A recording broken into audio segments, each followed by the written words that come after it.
डगमग छाड़ दे मन बौरा। लोक लाज से जो डरे सो पुण्य गुरु भक्ति से गिरे। ये लोक लाज तो काल प्रभु ने बंधन डाल दिया।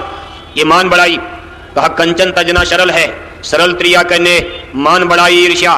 दुर्लभ तजनी ये कंचन तजा तो क्या तजा, मान तजो ना जाए, मान तज बड़े मुनिवर गले, मान सबन को खाए। ए अहंकार गरुर गुमान घमंड है, ए आपा बड़ा छोटा अहं का पर्दा, ये सब मन का खेल है। और काल प्रभु ने जीवात्माओं को भरमाने के लिए लगा दिया। अब आप सत्संगी तो बन गए, लेकिन एक तार से गिरकर खजूर पर अटक गए।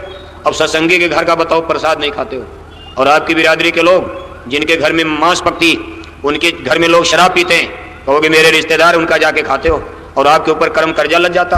बेस्या धीमर और शिकारी, निविषयी और मांसाहारी, इन घर भोजन करे जो शंता, साधन भजन को हो जानता। अब उनका तो खाते हो बिरादरी मानकर, अपना रिश्तेदार मानकर, और असले आपके जात वंश के तो सत्संगी। सत्संगी गुरु भाई से बड़ा रिश्ता, दुनिया के सगे भाई से बड़ा रिश्ता, खून के भाई से बड़ा रिश्ता गुरु भाई का होता। क्योंकि गुरु भाई जिनको नामदान या मोलक दौलत मिल गई, एक न एक दिन आप सब लोग अब अमरलोक चलोगे। स्वामी ने आपकी डोर को पकड़ लिया, आज नहीं कल, 1 साल बाद 2 साल बाद, आगे पीछे सब लोग चलोगे अमरलोक। क्योंकि आपको नाम मिल गया, आप नाम जहाज पर सवार हो गए। लेकिन सगा खून का भाई, एक ही माँ के पेट से पैदा, लेकिन उसको नाम नहीं मिला, वो मांस खाता है, शराब पीता है, उसका रास्ता 84 की तरफ जाएगा, वो नरकों की तरफ जाएगा। तो सच्चे भाई तो ये हो गए। लेकिन अभी हम आप इसमें विभेद रखते हैं, और आप कहते हो हमारा भजन नहीं बनता। जहां इतनी बड़ी विकृति है, सत्संगी में ऊंचा नीचा मानकर चलते हो, और आप उनसे परहेज करते हो, तो आपका भजन बनेगा। बुल्ला साहब थे, बुल्ला साहब के मुर्शिद से शाह इनायत साहब, ये लोग मुसलमान फकीर हुए, इधर पंजाब की तरफ के रहने वाले। शाह इनायत के शिष्य थे, यानी मुरीद बुल्ला शाह। ये बुल्ला शाह जमींदार आदमी थे, लैंडलॉर्ड, अच्छे खानदान के आदमी थे, यानी मुसलमानों में शेख जाति के। एक बार उनके घर में शादी पड़ी, तो उन्होंने अपने मुर्शिद को, गुरु महाराज को न्योता दिया।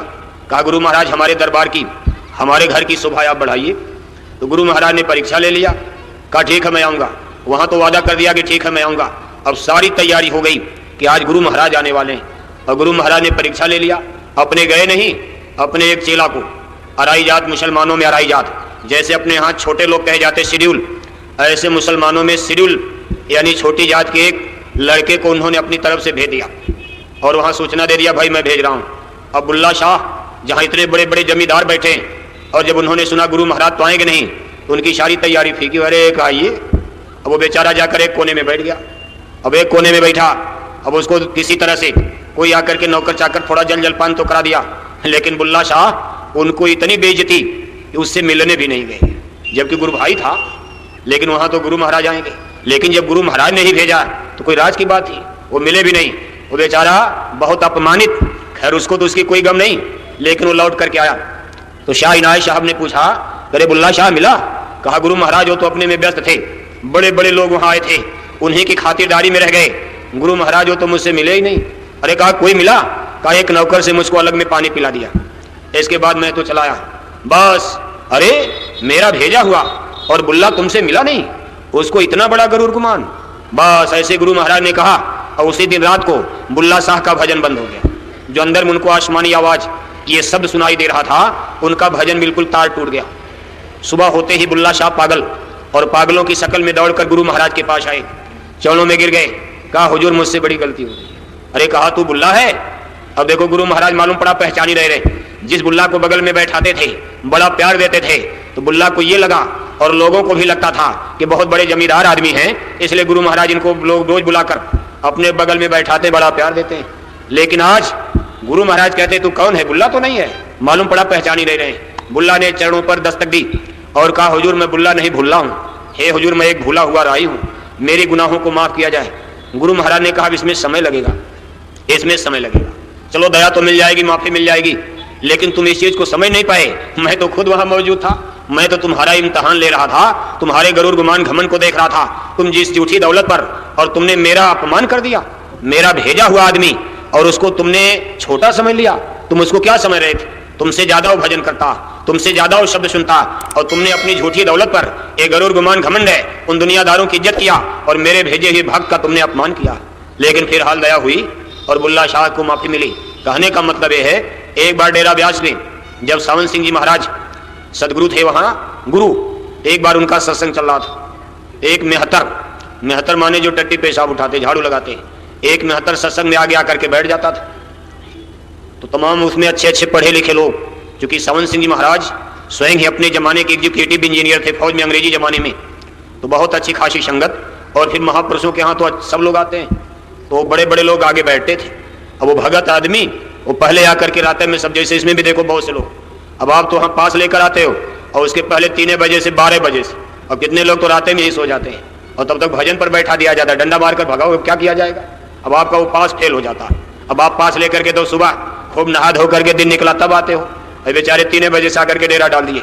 अब ये लाठी लेकर क्या करेंगे, डंडा मारकर भगाया जाएगा, पीछे ठसा ठस भीड़ है, इनको भगा के किया भी कहाँ जाएगा। अब उनका भी तो भाव है, जो 12 बजे रात से और यहाँ दस्तक दे रहा है, उसको भगाया क्यों जाए। लेकिन फिर भी गुंजाइश रखी जाती है, तो लोगों को बड़ा बुरा लगता था। वो आगे आकर के बैठ जाता था, तो लोग कहते हट जाओ, तुम्हारे कपड़े बड़े बदबू करते हैं। अब वो नाहक में घृणा थी, नफरत। ऐसे कई दिन बीता। एक दिन सावन सिंह महाराज सत्संग सुना रहे थे, और जब लोगों ने उसको झिड़का, अरे भाई जरा किनारे पीछे चलो बैठो, तो सावन सिंह महाराज ने सत्संग में ही बोल दिया, अरे तुम इनको बताओ कि जिससे तुम इतनी घृणा करते हो, वो हजूर रोज मेरी मैली कुचाली रजाई में आधी रात को आकर के सोते हैं।